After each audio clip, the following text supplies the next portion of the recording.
Hi, motherhood lovers. Welcome back to my channel. So, guys, okay, wait to make story about that weird pullover. About code gem new. So, in today's video, this is a highly requested video because a lot of people knows I stay in Germany, obviously, and most of my subscribers wants to know. Wait, Mona, wait first, make I dress. Most of my subscribers wants to know how you can come to Germany and seek for asylum, what you need to do, and what the process and everything on how to seek asylum in Germany. And I am here to tell you the honest truth. So if this is the video that you want to watch, please don't forget to subscribe. It's been a long time I say subscribe, and turn my notification bell, so whenever I upload video you will be the first to know. I am a mom vlogger, a lifestyle vlogger. I have two beautiful kids and a cute husband. So welcome to my channel. So you know, most of my video I always say I am a Nigeria immigrant, which is true. All right, guys. So, and in the process of my struggling in Germany, I seek for asylum. So I am here to also, so you're supposed to know that I can also share some tips and trick on how you can seek for asylum, what to do, and what you need, so that you can have the chance to be granted your resident permit to stay in Germany. All right, so let me start by saying that if you are coming from European country, and from Italy, from Spain, from France, know that there is something they call Dublin law. So when you come from this country to seek for asylum in Germany, you should know that your first stay, your first leg was in that country that you're coming from. So maybe, for example, you're coming from Italy to Germany to seek for asylum. As you're coming, maybe you're coming from with train. Most of the people come with train from Italy to Germany because it's really not far.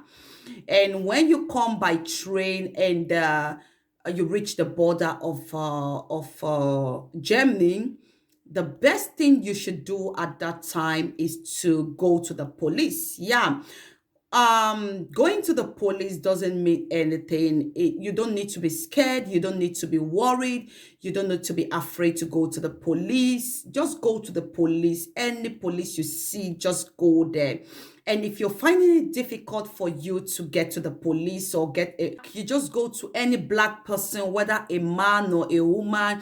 You go to them and said, where is the nearest police station? Or you can as well say, where is the nearest camp? Okay, before I go to sorry guys, before I go to the camp thing, let's talk about the police. So maybe the black person or the person speaking English, even if it's not a black person, you can just try to speak English. Most of the people they understand English, but they don't really know how to speak. Why? You might be very, very lucky to find someone that can speak English, even French, if you're coming from France.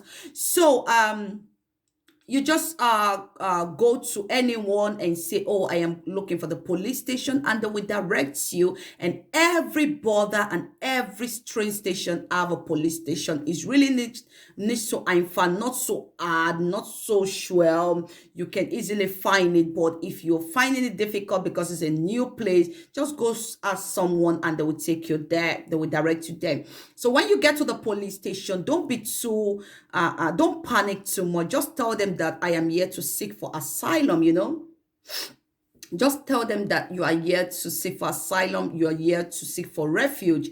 And that the police will take your details, and they will sometimes they put you in the train. They give you a ticket and show you direction to the train. Why sometimes they use their car to take you to the camp where you can seek for asylum. And when you get to the camp, when you get there, so they will request for your passport. They will also request for if you have any money with you, they will ask if you have any kind of ID with you. And yeah, and if you have passport, most people don't drop their passport. Why some drop their passport? But I really don't understand why people don't drop their passport. But I would say, okay, if you have a passport at the beginning, I will advise you don't drop it, because most of the time people don't drop their passport. And for me, I didn't drop my passport because I was not with my passport at that time. I dropped it somewhere. I was not with my passport. So assuming I was with my passport, maybe I would drop it because nobody informed me not to drop passport or so. So as for the money, most people don't drop money. Some people come with money, but they don't drop. So I will advise you, please. I will advise you, if you can have a way not to drop the money, it's okay, and other form of ID and stuff like that. So they will that then when you say you don't have all those things, then they will tell you, okay, go and sit down. Sometimes they give you coffee or tea, and then they call you again to take a picture of you, thumbprint you and everything. Sometimes they don't immediately thumbprint you, like thumbprint, they take you to a camp, like to your room. That is the first place you go to. It's really not where you're gonna stay, but at least you can stay for one night. So when you stay there for one night, then they will take you. That is emergency camp, where you are where you landed. The first camp is called emergency camp. It's not a camp that you will stay. It's just a welcome camp. We had to welcome the refugees or the asylum seeker. And when they welcome you the next day, they will call you and you will take a breakfast, a tea, and they will tell you your transfer. Sometimes they give you ticket to find your way, and sometimes they use the bus to go and drop you. But in my own case, they gave me a ticket to find my way. And yeah, and then you go to the camp, and in that camp you cannot cook. They cook for you. They give you breakfast, lunch, and dinner. You cannot cook. And if you are a family person, you come with children. If you're lucky enough, you have one room with all your children there. But if you're not lucky enough, two family can share one room. But if you're single, put it in mind that you meet six people in one room or four-person in one room. You will never stay alone. So in my own case, I met six people in one room, and I was like, oh my God, what kind of life is this? But at the end of the day, you will overcome, you will break through. And yeah, so after they give you the room. The next day they will call you when they give you the room, when you're in the camp, like you share with people. They will give you tissue paper, they will give you some shower gel, they will give you toothpaste, and they will give you toothbrush, they will give you towel, and they will give you a duvet, a bed sheet to cover your bed, and a duvet to cover you up. And then the next morning they will come to you and they will give you some paper to fill, and also they will give you appointment to go and see the doctor for some sorry guys, I have some cough. They'll uh, give you a paper, an appointment to go and see the doctor for control, for HIV, BP, any kind of disease. They just control you and everything. They control your mental health and everything. And when you finish the appointment for the doctor, or before the appointment, they also give you paper, or a paper or a letter to go and take some clothes, in my case, yeah. And that cloth is not brand new. You don't expect brand new. Sometimes it's brand new. In my own case, it was not brand new, but most times they give brand new. They will tell you to go to H&M or some other thing. They give you the gift card, you can go to H&M. But in my own case, it was not H&M. It was close to brown new, but it was really not brown new, and it was really, really good. But for the clothes, I didn't take it because I had some clothes. So what I took was a jacket. Yeah, I really needed a jacket, so I took a jacket and hand gloves. And at that time, in the process of you going for checkup, for control by the doctor, to check your mental health, to check anything, if any you have any disease, you also go to collect clothes, and also they give you appointments for some change here in Germany. They don't joke with that. And they give you appointment. So at that time, I think the money they were giving was 70 euro at that time. That's 2016. I don't know of now. With that 70 euro, you also eat in the camp. So, and yeah, so in my own case, I didn't stay long in the camp. I only stay 4 days in the camp, and then they would I don't know, in different situation, I'm just trying to tell you the process. Some people stay in the camp 5 months, 4 months, 6 months, 1 year, 2 months, 1 month. But in my own case, I stay just for 4 days. So I was transferred to a living house where I could cook, and because I came in single, I was not given just one room. I shared a room with someone, but it was really relief, because when they transfer you to a place they call living house, you cannot start cooking, because it's really not easy to stay in the camp, and maybe you are not used to this Oyibo food, this white food. You'll be eating bread, potato salad, pasta, bread, tea, drink milk, fruit, bread, potato. Once in a while, they give you chicken, they give you couscous and everything. So when they take you to living house, you'll be very, very happy that you could cook. And then when you get to living house, they will increase your money, because at that time they are not feeding you anymore. So they will increase your money. So at that time, they were paying 320 euros. Yeah. Sorry, guys. So they were paying 320 euros per person. So you might say, oh, is it that easy? It's really not easy. It's really, really not easy to seek for asylum. So, but at the time, is that the most important thing is that German don't play with health insurance and care, so they will take care of you.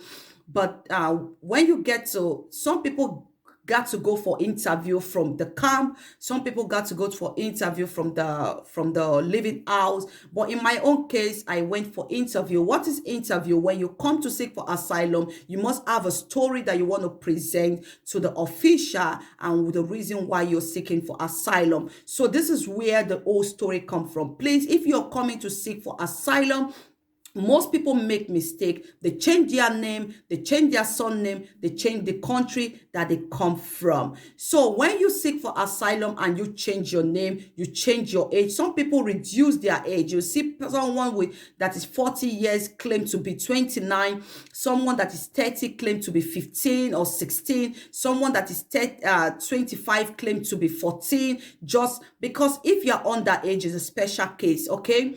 So all those things put you in trouble later on. So I'm going to be explaining. Some people come here, they say they are from Togo and they are from Nigeria. What about in that case, when you go for interview, you tell them you are from Togo and this is your name, you fake everything about you, and to God be the glory, you're granted resident permit, your asylum was approved. What are you going to do? A lot of people fall in that mess. They could not do their international passport. When the government will say, oh, go to your embassy, please go and bring international passport. If you're Nigeria and you claim to be Togo, how can you get international passport? Some people also, they are in the official, the government, German government, sometimes they will tell you, go and bring your birth certificate.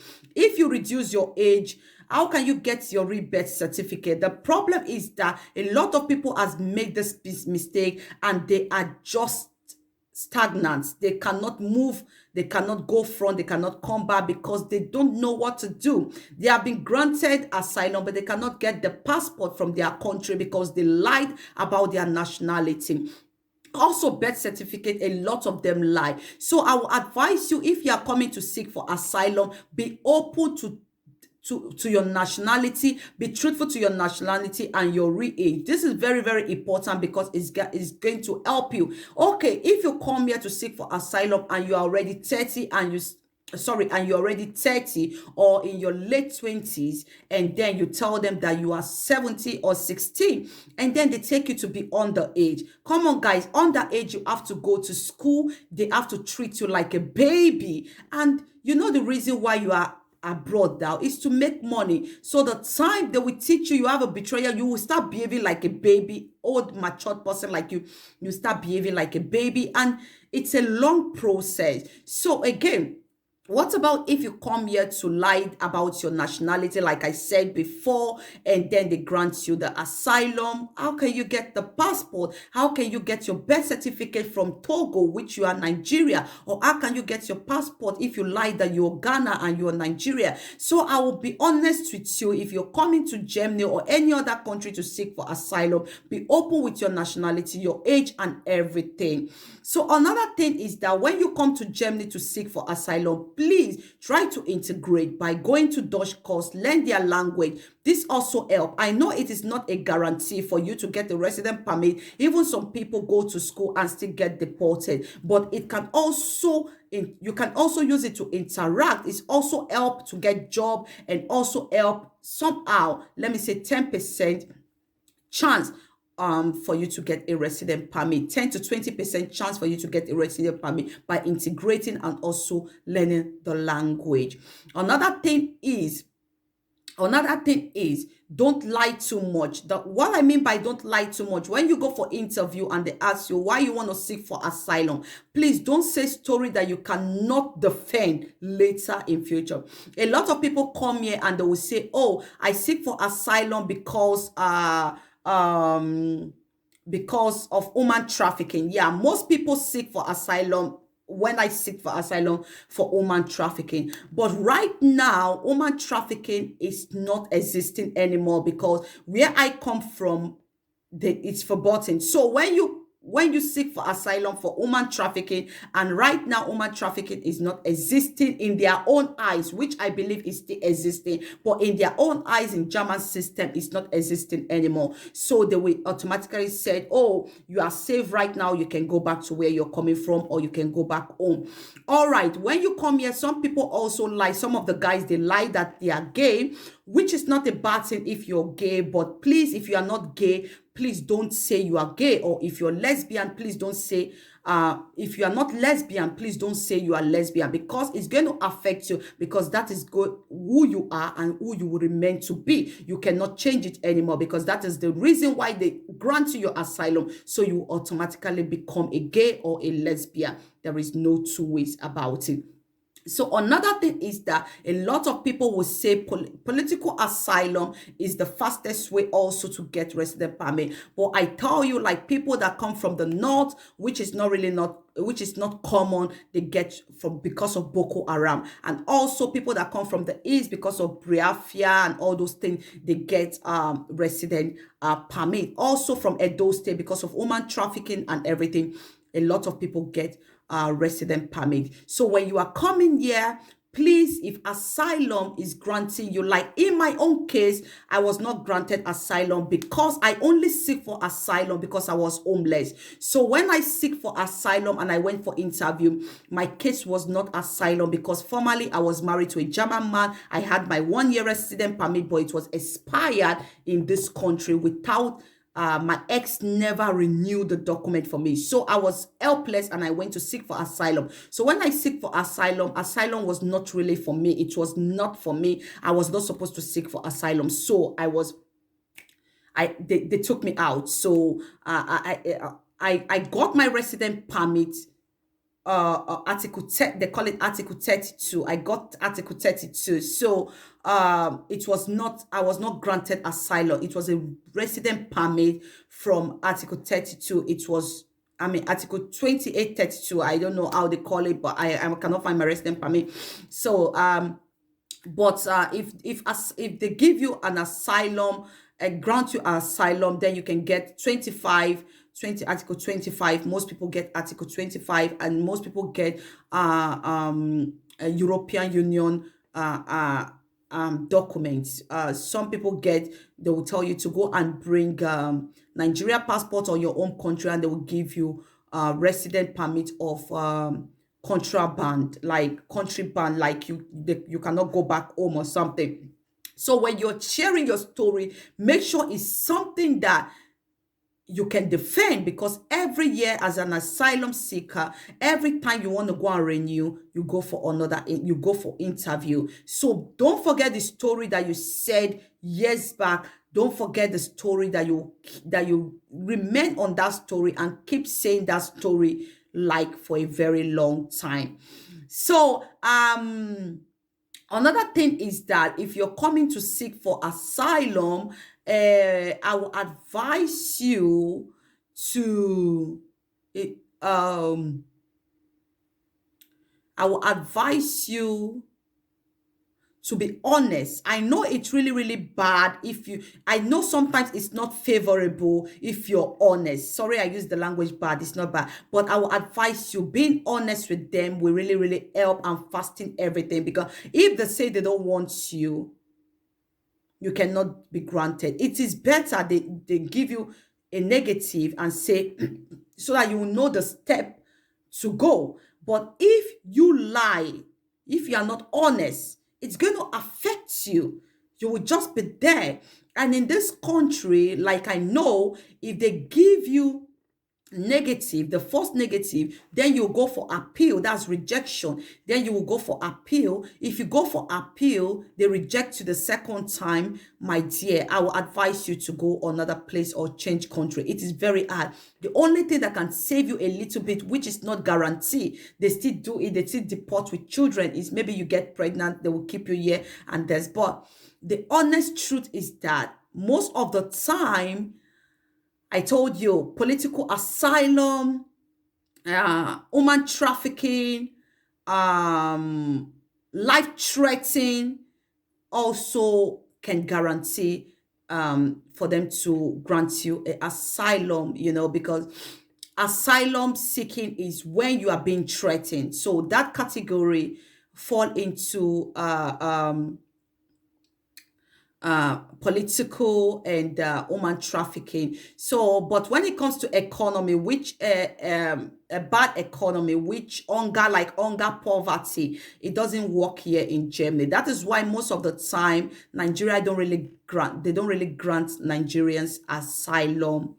They don't really approve their asylum. Most of the people that they approve their asylum are ladies and women, which it was affected by human trafficking, which is very, very good that German could save them and take them out of the street. So this is my little understanding on, if you're coming to Germany, this is what you should know before seeking asylum. And it's really not a guarantee that you will get a resident permit, but it's a lot. A lot of people that I know got a resident permit. A lot of people was deported and still deported. My husband seek for asylum, but asylum didn't grant him a resident permit. His children got him a resident permit. So it was not, his document is not asylum document, because they rejected him 2 or 3 times before it was, I his family gave him a resident permit. I don't know if I'm making points. So it takes the grace of God here for you to survive and be granted asylum. Some also, if you're coming, my last point is, please, if you're coming, a lot of people come here and they claim that they are mad. They go into madness. They claim that they are crazy. I will advise you, the life is not that bad. You shouldn't spoil your life and your future because of a document, and then you decided to claim that you're mad or you're crazy. And then they start to give you madness medication and madness injection. And really, you start to get crazy. So I will advise you, just say your story and try to back it up with prayers, and also get a lawyer. And the funniest part is the honest part is that when they reject you, you can get a lawyer because they are paying you. And the lawyer will also tell you if you're guaranteed and if you have the chance to have a resident permit. So that is just all I know about seeking asylum and the process and everything. So if there's anything you want to know in Germany, and let me know. I am going to be once in a while sharing with you a lot of tips. But if you have a video idea about what you want to know in Germany, please, please drop it in the comment section. And I'm going to be seeing you on my next video. Bye for now. Bye.